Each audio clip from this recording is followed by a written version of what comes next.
Often when we watch movies, we tend to focus on the visuals and the storytelling. It makes sense. Movies are primarily visual art forms and can even be enjoyed without a good plot in some cases, like Fast and Furious or like Fast and Furious. As much as visuals and plot are essential in films, there's another artistic tool that could potentially be seen as just as important.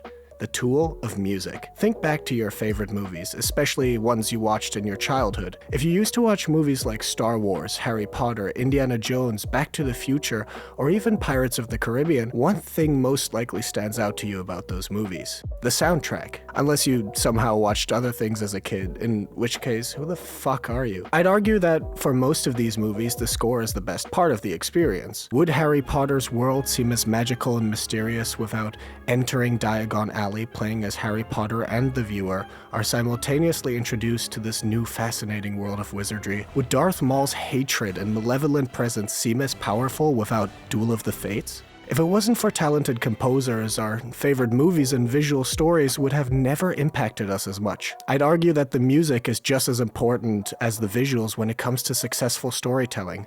I mean, except if you read books, I guess, but that's not fun. We're here for movies. Yeah, fuck books! Leitmotifs, as they are often called, are audio cues and melodies that play in association with characters or themes in order to audibly represent them. For instance, the Imperial March that plays around Darth Vader is dark and played by powerful and deep brass instruments. The leitmotif has the power to characterize figures and themes in movies in an intense and emotive way, letting you be immersed and fully feel a story. Of course, Star Wars and the like receive enough attention regarding their soundtrack. That's why this video is not about Star Wars. This video is about a movie that uses its score in a way I've never quite seen before. The way this film manages to entrance you in its beautiful yet disturbing narrative with its twistingly graceful score is like none other. That's why we will be discussing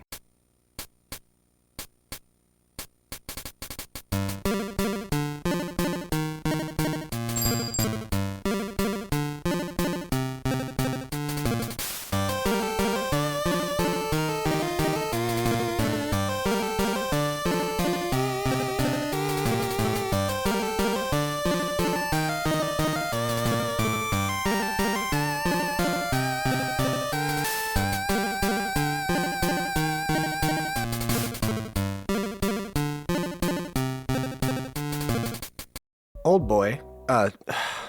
Oldboy 2003, the only real Oldboy. Fuck you, Spike. How did this even happen? How much money did they give you to let Uncle Sam's grubby hands touch this Korean gem? Tell me, Spike, I need answers, goddammit. Anyway, Oldboy is a Korean revenge flick by director Park Chan-wook. The film is grossly underrated due to its sped US counterpart. Park Chan-wook should learn from the Americans how to make a real movie, which was a total flop and made revered director Spike Lee look like a total dick for fucking up a movie by essentially taking every good aspect of it and using it as toilet paper. All the hate aside, Oldboy is a very slept-on film. It's a fantastic Korean movie, and it's able to handle its themes differently than your average Western Hollywood film. Without going into spoilers yet, the film has probably one of the most balanced coexistence of all major components of film. An amazing cinematographer, Chung Hoon Chung, a riveting and heart-wrenching plot, an insanely devoted cast who gives some of the best acting performances I have ever seen. By far the most important part of this film, and the one that made this one of my favorite movies, is the soundtrack. Before you continue watching this video, I recommend you watch the movie, obviously. If you're faint-hearted, this might not be for you. However, everyone who might be on the fence due to its language or bizarre aesthetic, this is a film you won't forget for a long time. Now, I'm not very music savvy. I basically gave you all my music knowledge in the intro to this video. As a drummer, I lacked the melodic talent to single-handedly analyze an entire score, so I enlisted help. Hey, I'm Luay, and I like music. Hi, Luay. That was terrible. Over the years, music for me turned into somewhat of a hobby, and by hobby I mean unhealthy obsession. I watched Oldboy after Sam recommended it to me, and my life hasn't been the same since. Not in an inherently positive way, though. It's hard to sleep sometimes, but I'm getting off track. What made this movie stand out to me most was its meticulous score, and that's what we'll be talking about today. The men I have to thank for my acquired insomnia are none other than Korean composers Jo Yeong-wook and Choi Sung-hyun. I probably just butchered those names, but bear with me here. They used a roughly 16-person orchestra and hints of electronic equipment to score the movie. In comparison to other films, the orchestral budget was quite limited. Their main focus when composing was to connect the music to the movie's theme of revenge. Himself and the movie take much inspiration from ancient Greek tragedies, with themes and motifs based largely on that epoch. Generally, the composition of Jo Yeong-wook could be considered classical with modern soundscapes. It's relatively versatile in terms of sound selection. Now, according to the movie's plotline, Jo might utilize synth basses and entire string orchestras in rapid succession. This unusual blend of classical and modern musical texture reinforces the film's concept of time, while simultaneously being quite nuanced and well suited to their specific scenes. Okay, wait. You're getting a little too technical too fast here. Let's break this down a little more and look at some more specific examples. Like, bro, what the fuck does soundscape even mean? Well, a soundscape is just basically the ambient... You know, that was more of an example. I mean, we should explain it in a way that people can actually understand it. So let's go through the movie bit by bit and focus on some specific pieces in the score. Yeah, that does make the most sense. So I guess we should start, huh? Sam? Yeah, bro, I'm kind of waiting for you to start. I don't know shit about music. Oh, yeah, right. Fair point.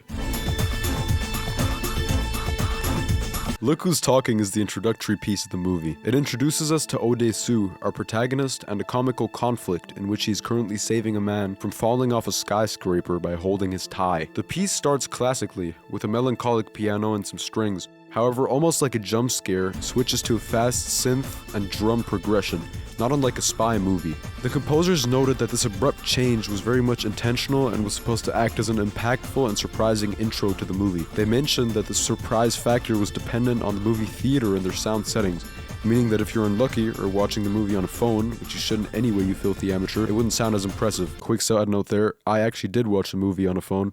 Sammy doesn't know this, so I guess I'm one of the traitors that he's talking about. This gives the piece added value to me because it rewards actual enthusiasts like myself for having good sound. This attention to detail and general use of music is a good introduction to what role music plays in the movie and how it reflects its themes.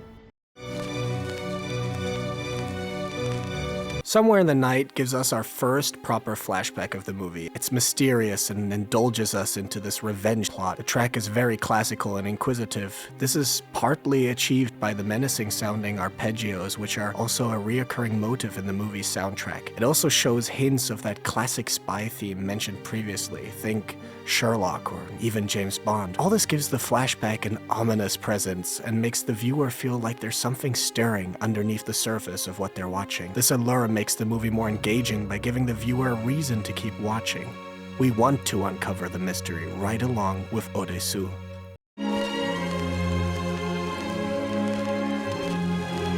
Most tracks have a backstory and hints to other forms of art. Count of Monte Cristo, for example, is a reference to a book of the same name, about a man who was locked up for several years and a subsequent revenge, which reflects the themes of the movie and Ode-soo's character. The piece is ominous and brooding, with constant low-end brass, which contributes to tension and discomfort when watching Ode-soo's descent into madness and hatred. A lot of the music, like this piece, utilizes contextual reference, meaning the thought behind the music reaches a meta level where even the title and its story are relevant to the plot.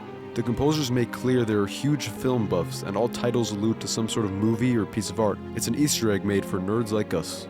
What I personally enjoy about this one is that it feels kind of like the theme of a film set in the European Middle Ages. Think King Lear, another film based on a play based on revenge and a protagonist's deteriorating mental health. Ode-soo's ringtone is an 8-bit version of the track Cries and Whispers, the theme for the villain's relationship with his sister, which is implemented even before his introduction and foreshadows the plot twist of the movie. It is imposed on Ode-soo through a hypnosis similar to his relationship with Miro. This is because the 8-bit version always plays before gases get pumped into Ode-soo's prison cell, causing the piece to feel apprehensive and foreboding upon recognition. The 8-bit retro nature is also unique because the cartoonish nature of it juxtaposes the serious themes of the movie. This is similar to the Japanese comics Oldboy is based on, where the cartoon style was meant to throw the reader off. Cries and Whispers in the Last Waltz utilize a 6/8 time signature which is recurring in the movie. The music kind of reminds me of a masquerade, again in the late Middle Ages. The song feels so cold, like a ball where women from around the town compete for the hand of some prince, everything going exactly according to rules and regulations. Nobody presents their true emotions. Who knows if anyone's even really enjoying themselves? For me, this represents the secrecy of the villain's incestuous relationship with his sister. The way they kept it secret, treading or dancing, for that matter, along a very thin line, or even playing with fire, It's like they're both in the ballroom, dancing with the rest of society with their masks on, following the waltz's steps exactly.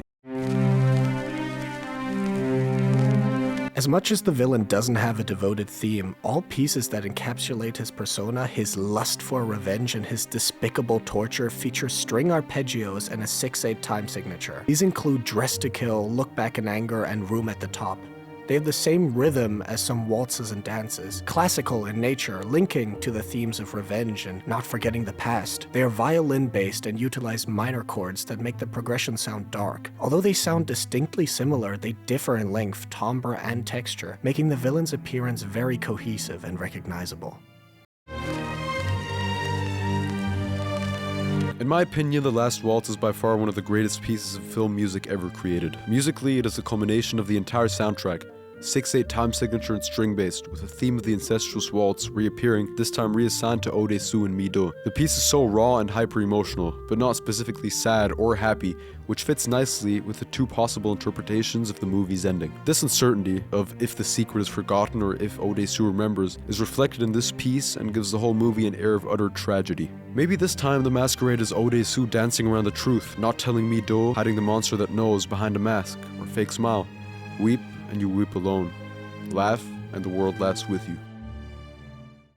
This is the magic of Oldboy's score, the twistingly beautiful music which makes you feel but doesn't force any specific emotions on you. The music aids the film's narrative and themes, helping the audience to feel the story. It makes the movie all the more personal since it evokes such undirectional emotions, those which you yourself are then forced to place. This relationship between the music and the audience creates a movie experience like none other. And sediments the score of Oldboy as one of the greatest of all time.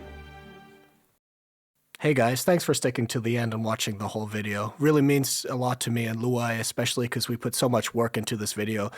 This was a real passion project on our part, and we would really appreciate if you left a comment and told us what you thought of the video, or thought of the themes we talked about in the video, or told us you thought the video was utter trash. That's fine as well.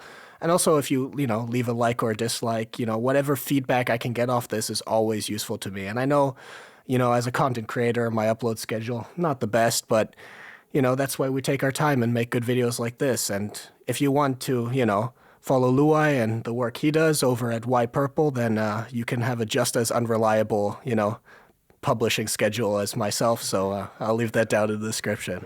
All right. Thanks, guys. Have a good one. Bye-bye. Hey, want to listen to some tunes?